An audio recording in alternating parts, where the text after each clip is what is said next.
கொடுத்துருக்காங்கன்னா கூடுதல் கொடுத்துருக்குறாங்க. என்ன?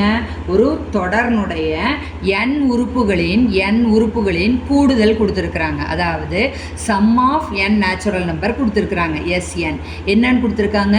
2n² - 3n அப்படின்னு கொடுத்துருக்காங்க. கொடுத்துட்டு என்னன்னு சொல்லணும்?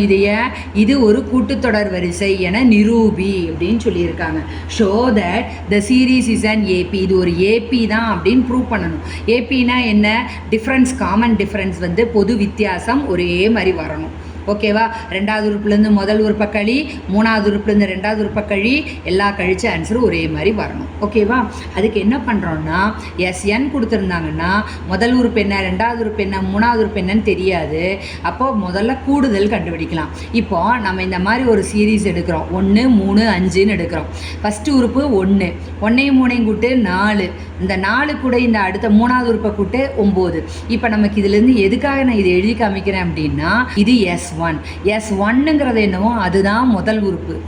இந்த S2ஐயும் S1ஐயும் கழிச்சின்னா உனக்கு ரெண்டாவது உறுப்பு கிடைக்கும். S3ஐயும் S2ஐயும் கழிச்சின்னா உனக்கு மூணாவது உறுப்பு கிடைக்கும். இப்படி தான் ஒவ்வொரு உறுப்பு கிடைக்கிது. அதுக்காக நம்ம என்ன பண்ணுறோன்னா, Snலேருந்து S1 என்ன, 2 என்ன, 3 என்னன்னு கண்டுபிடிக்கிறோம். S1 கண்டுபிடிக்கலாமா? n இருக்கிற இடத்துல 1 போடுங்க.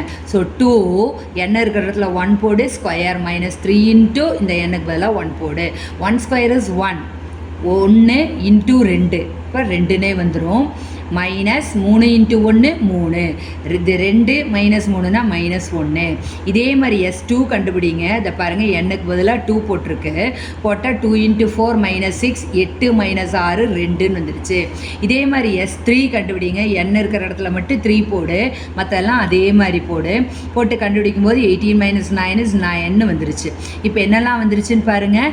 S1 S2 S3 கிடச்சிது. S1 என்னவோ அதுதான் ஏன்னு வச்சுக்கணும். அப்போ ஏ என்ன? -1. இதுதான் first term. Okay, second term என்ன வருது? S2லேருந்து S1 கழிச்சு போடுங்க.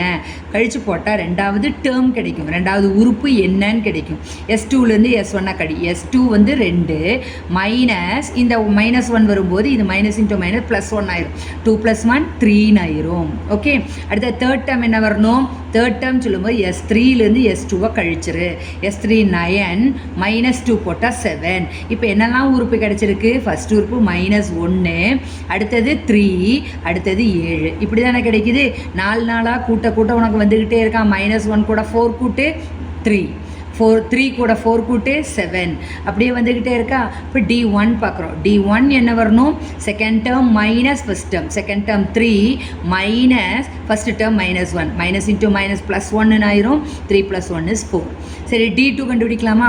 தேர்ட் டேர்ம்லேருந்து செகண்ட் டேர்ம், மூணாவது உறுப்புலேருந்து ரெண்டாவது உறுப்பை கழிச்சா என்ன வருது? 4. இப்போ D1 D2 ரெண்டும் ஈக்குவலாக இருந்தால் இதை ஒரு கூட்டுத்தொடர்னு சொல்லிடலாமா? இது கூட்டுத்தொடர் வரிசையாகும். இங்கிலீஷில் எழுதும்போது it is an AP because D1 = D2. ஓகேவா?